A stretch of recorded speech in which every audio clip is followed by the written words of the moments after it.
आज एक बार फिर हम आपके लिए लेके आए हैं हिंदी साहित्य के लिए महत्वपूर्ण क्वेश्चंस जो आने वाले कम्पिटिटिव एग्जाम के लिए बहुत ही महत्वपूर्ण रहेंगे। चलो स्टार्ट करते हैं। फर्स्ट क्वेश्चन है हमारा, कवि की स्त्री कहानी के रचनाकार हैं सुदर्शन। समाज के यथार्थ का नगन और आक्रोशपूर्ण चित्रण करने वाले प्रेमचंद के समकालीन कथाकार हैं बेचन शर्मा उगर।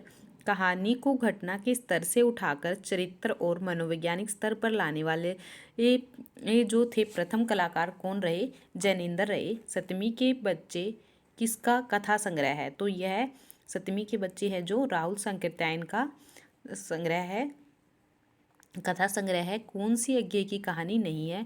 तो ये है मुद्रा सराय। कौन ग्रामांचल का कहानीकारक नहीं है? तो ये रहेंगे ज्ञान रंजन। कहानी पत्रिका का प्रकाशन कब से कब तक हुआ? तो ये हुआ कब से हुआ? 1954 में। कहानीकारक में कौन सा विषम संयोजन है? मलबे का मालिक कमलेश्वर। किस महिला कथाकार के कथा साहित्य को पाश्चात्य यौनाचार का भारतीय अभिलेख कहा गया? तो ये कहा गया मृदुला गर्ग को। भारत में भक्ति आंदोलन का उदय सर्वप्रथम किस राज्य से हुआ? तो ये रहा तमिल प्रांत से। तो नेक्स्ट क्वेश्चन है आपका, संप्रदाय और राज्य दिए हुए हैं उनको हम मिलान करेंगे। सहजिया रहेगा पंजाब से, पंथ सखा रहेगा उड़ीसा से, महानुभाव महाराष्ट्र और नानक पंथ बंगाल से। तो संप्रदाय जो है कहाँ से स्टार्ट किए गए थे, किस राज्य से स्टार्ट हुए थे उसके बारे में, तो इसका आंसर ए रहेगा।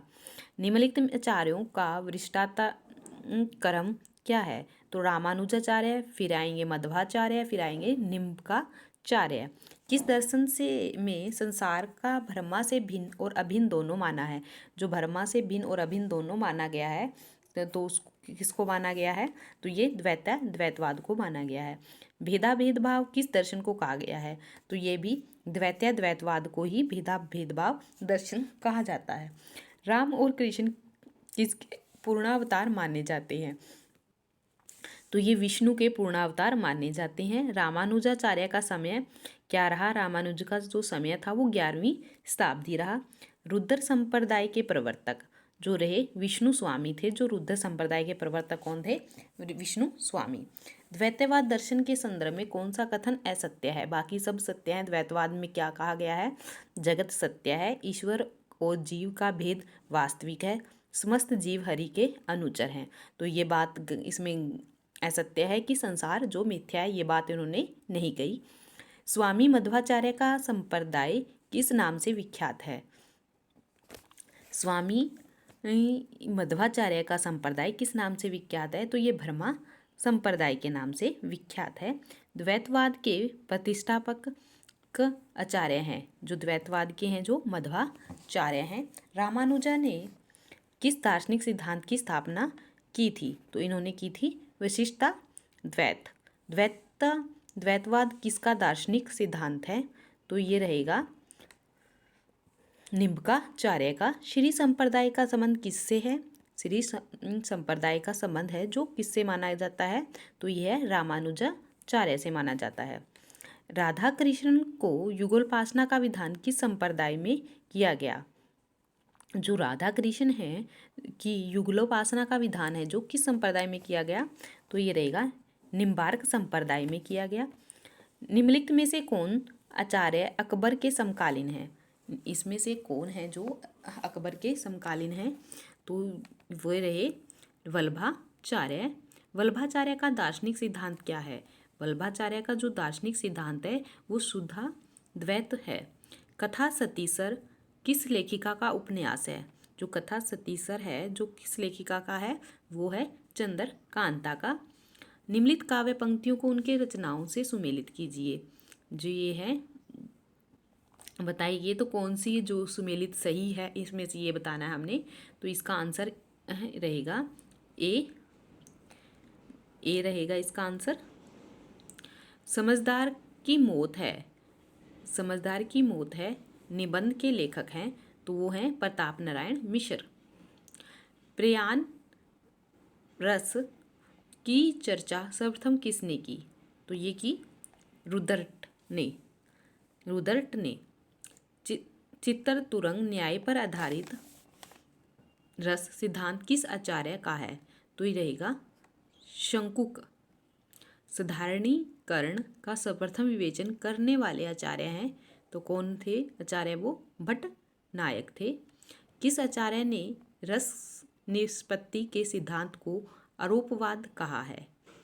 किसने कहा है? तो भट्ट लोल्लट ने कहा है निष्पत्ति के सिद्धांत को आरोपवाद। भट्टनायक को भोजकर्तव्य व्यापार अभिनव गुप्त के रस सिद्धांत में किस नाम से जाना जाता है? तो ये रहेगा रसाभिव्यक्ति। शब्द शक्ति को व्यापार किसने कहा है? शब्द शक्ति को व्यापार किसने कहा है? तो ये मम्मट ने कहा है। शब्द का सीधा सामान्य अर्थ है। शब्द का जो सीधा सामान्य अर्थ रहेगा वो रहेगा वाचार्थ और मुख्यार्थ, मतलब आंसर रहेगा इसका सी। उपरोक्त दोनों ही हैं। अभिधा का महत्व इसलिए है कि किसके लिए है महत्व? तो इसका भी आंसर डी रहेगा। यह लक्षणा व्यंजन का भी आधार होता है और ये सहज बोध के कारण उत्तम काव्य भी है और रस निष्पत्ति में सरल भी है। तो इसका आंसर डी रहेगा उपरोक्त सभी। अभिधा उत्तम काव्य है, मध्यम लक्षणाहीन, अधम व्यंजना रस वीरस, उल्टी कहत नवीन। किसकी पंक्ति है ये? अभिधा उत्तम काव्य है, मध्य लक्षणाहीन, अधम व्यंजना रस वीरस, उल्टी कहत नवीन। तो ये किसकी है जो पंक्ति है? बताइए। तो ये रहेगी देव की। शब्द का मुख्यार्थ से भिन्न अर्थ कहलाता है। क्या कहलाता है? लक्ष्यार्थ कहलाता है। घोड़ी और सुधा किसके उपभेद हैं? घोड़ी और सुधा किसके उपभेद हैं? तो ये है प्रयोजन बत्ती लक्षणा के। तो नेक्स्ट क्वेश्चन है हमारा, रूपक विरोधाभास अलंकार किस शब्द शक्ति पर आधारित है? जो रूपक विरोधाभास अलंकार है जो किस शब्द शक्ति पर आधारित है? तो ये रहेगा लक्षणा। ध्वन्यालोक किसका ग्रंथ है? जो ध्वन्यालोक है जो किसका ग्रंथ है? तो ये रहेगा आनंद वर्धन का। It's very important question. लक्षणा के लिए भावकतव और व्यंजना के लिए भोजकतव शब्द शक्ति की किसने कल्पना की है? तो ये भट्टनायक ने की है। शब्द के प्रतीयमान को ध्वनि मानने वाले आचार्य हैं, तो ये है आनंद वर्धन। आनंद वर्धन ने ध्वनि के किस भेद को सर्वश्रेष्ठ कहा है? तो ये ध्वनि को सर्वश्रेष्ठ कहने वाले थे। किस ध्वनि को सर्वश्रेष्ठ कहा है आनंद वर्धन ने? तो इसने रस ध्वनि को जो है सर्वश्रेष्ठ बताया है। ध्वनि को काव्य की आत्मा किसने कहा है? जो ध्वनि को काव्य की आत्मा कहने वाले भी कौन है? आनंद वर्धन है। काव्य प्रकाश के रचनाकार हैं। काव्य प्रकाश के रचनाकार जो हैं दंडी हैं। धन्व्या लोक किसकी रचना है? ध्वन्यालोक जो है किसकी रचना है? तो ये है अभिनव गुप्त की है। रीतिरात्मा काव्यस्थ किसकी उक्ति है? जो रीतिरात्मा काव्यस्थ है जो किसकी युक्ति रही है? तो वो है वामन की।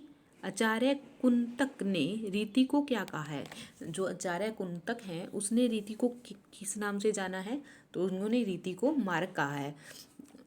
आज के लिए हमारे हो चुके हैं 1 से 50 क्वेश्चंस। हम अगली वीडियो में नेक्स्ट क्वेश्चंस लेकर आएंगे। बहुत महत्वपूर्ण क्वेश्चंस हैं, तो हमारी वीडियो को लाइक कीजिए और चैनल को सब्सक्राइब करिए और बने रहिए हमारे साथ। कल हम नई वीडियो लेके आएंगे नए क्वेश्चंस के साथ जो इम्पोर्टेंट हैं हमारे एग्ज़ाम के लिए। धन्यवाद दोस्तों।